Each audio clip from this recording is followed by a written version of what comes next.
Praise the lord. ఎలా ఉన్నారండి? అందరూ బాగున్నారు కదా? ఈరోజు బైబిల్ గ్రంథంలోంచి కొలసీ రాసిన పత్రిక 3వ అధ్యాయం 12 నుంచి 17 వచనాలు చూద్దాం.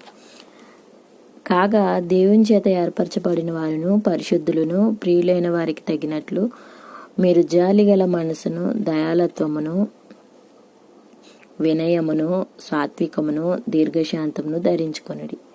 ఎవడైనను తనకు హాని చేశానని ఒకడు అనుకొనిన ఎడల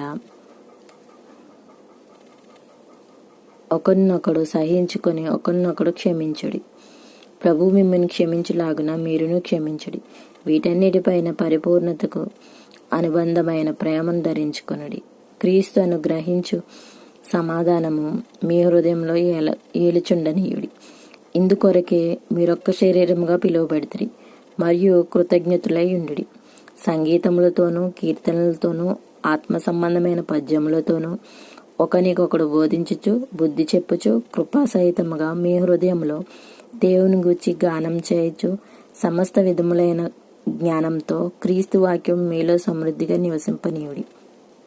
మరియు మాట చేత గాని క్రియ చేత గాని మీరేమి చేసినను ప్రభువైన యేసు ద్వారా తండ్రి అయిన దేవునికి కృతజ్ఞతాస్తుతులు చెల్లించుచు సమస్తమును ఆయన పేరట చేయుడి.